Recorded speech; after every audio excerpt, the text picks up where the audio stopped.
काली नजर। माँ, माँ, अरे क्या माँ माँ कर रहा है? बकरी का बच्चा है क्या? अरे माँ, मजाक छोड़ो। मुझे फाइनली वो मेन चौराहे वाली दुकान मिल गई है। अब देखना, आपका बेटा दुगनी स्पीड से पैसा कमाएगा। ओफो, ये क्या? मेरी ऑनलाइन मेकअप क्लास चल रही है। इतनी जोर से क्यों बोल रहे हो आप दोनों? अरे मेरी धर्म पत्नी जी, मेकअप क्लास बाद में करना। वो चौराहे वाली दुकान मिल गई है हमको। अरे वाह, रुको मैं अपनी माँ को फोन लगाकर बता देती हूँ। अरे मैं भी अपने रिश्तेदारों को बता देती हूँ। कितनी खुशी की बात है। हाँ हाँ, मैं भी अपने दोस्तों को बता देता हूँ। 1 हफ्ते बाद रजिस्ट्री है। बस घर में खुशी का मौका था। उन तीनों ने अपने अपने फोन उठाए और लोगों में बात फैलाना शुरू कर दिया। और रही सही कसर श्वेता बहू ने अपने पड़ोस में सबको बताकर कर दी। अरे वर्मा आंटी, अब हम भी जल्दी कार ले लेंगे। घर का रेनोवेशन होगा और ठाट से रहेंगे हम भी। अरे ऐसा क्या हुआ? लॉटरी बाटरी लग गई है क्या? अरे इस बार चौराहे वाली मॉल में हमको भी दुकान मिल गई है। दुकान नंबर 21, जो एकदम चौराहे पर है। अब ग्राहक बढ़ेंगे तो आमदनी भी बढ़ेगी ही ना। अरे वाह, कितनी खुशी की बात है। मैं बहुत खुश हूँ तुम्हें इतना खुश देख के। बाकी एक बात कहूँ, सबको मत बताते फिरना। किसी की नजर लग जाएगी तो खुशी की खबर वापस लौट जाएगी। हैं? ऐसे थोड़ी ना होता है। अब डरा रही हो। अरे सही कह रही हूँ। काली नजर कहते हैं इस चीज को, जब आप किसी को कुछ बताओ और वो काम बिगड़ जाए। अरे लेकिन मैं तो। तुमने सबको बता दिया ना? हाँ, फोन लगा लगा के। अब बच के रहना। काली नजर बड़ी खतरनाक होती है। श्वेता इतनी खुश रहती है कि वो वर्मा आंटी की बात पर ध्यान ही नहीं देती, जबकि पड़ोस में और भी लोगों से खुशी की खबर शेयर करती रहती है। अगले दिन राजेश बहुत दुखी होकर घर आता है। अरे बेटा, क्या हुआ? मुंह क्यों सूजा हुआ है?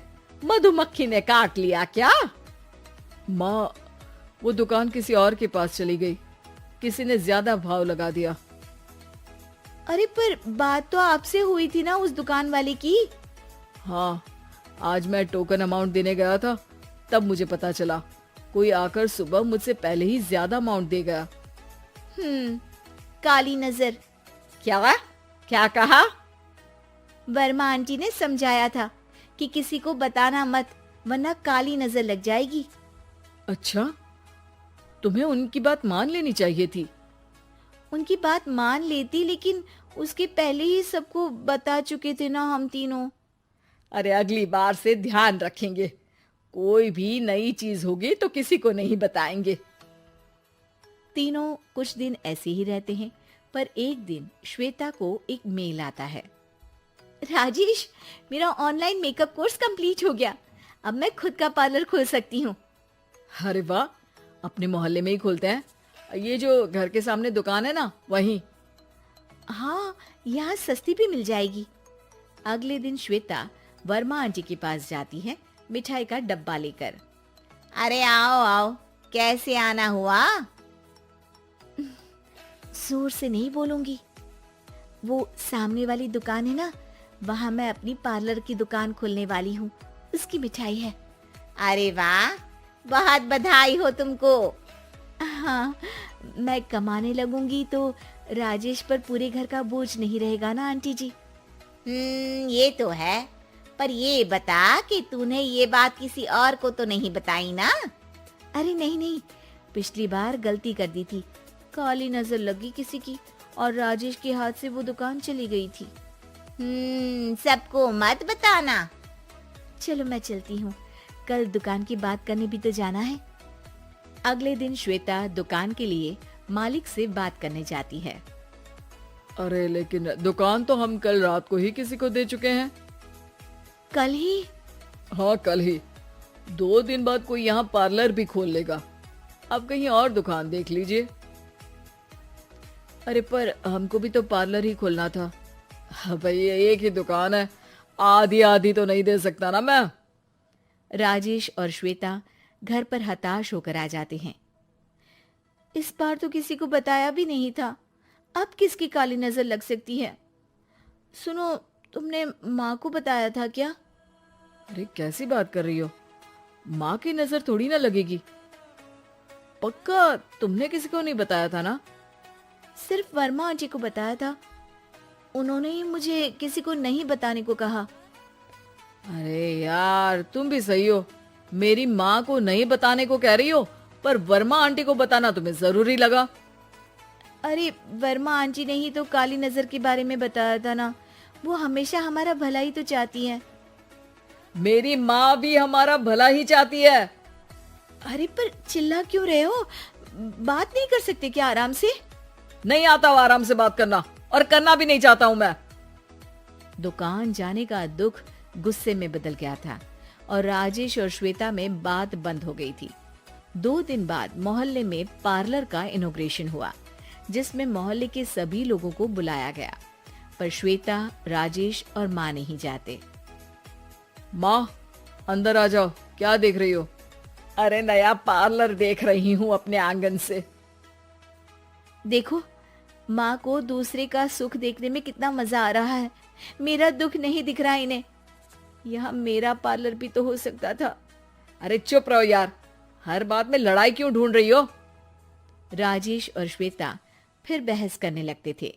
तभी माँ ने दोनों को बाहर बुलाया।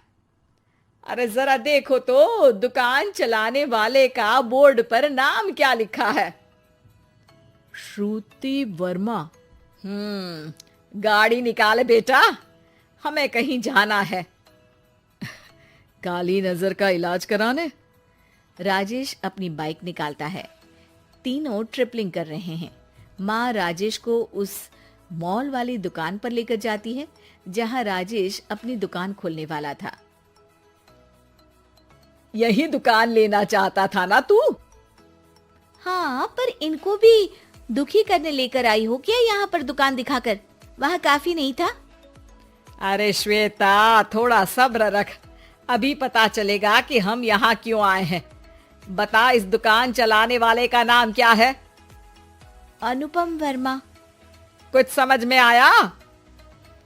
वो दुकान वाली श्रुति वर्मा, ये दुकान वाला अनुपम वर्मा, और हमारे पड़ोस में हमने उस दुकानों के बारे में बताया किसको था?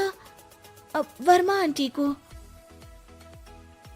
मतलब वर्मा आंटी ही हमारा काम बिगाड़ रही है?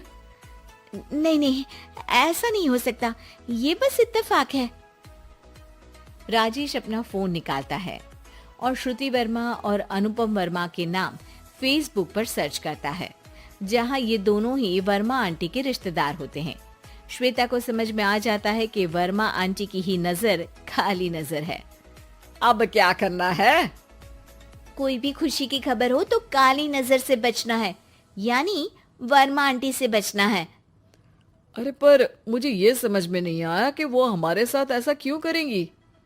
अरे बेटा, एक सीख है, दूर के आदमी को आपकी तरक्की से कम परेशानी होगी, पड़ोसी को ज्यादा। दोनों माँ की बात में हामी भरते हैं और अगला काम चुपचाप करने की कसम खाते हैं, ताकि आगे से वर्मा आंटी कोई काम ना बिगाड़। उम्मीद है कि आपको हमारी ये कहानी पसंद आई होगी। कृपया हमारे चैनल को सब्सक्राइब करें और सभी अपडेट्स के लिए बेल आइकन जरूर क्लिक करें। और हाँ, वीडियो लाइक और शेयर करना मत भूलिएगा। Bye bye.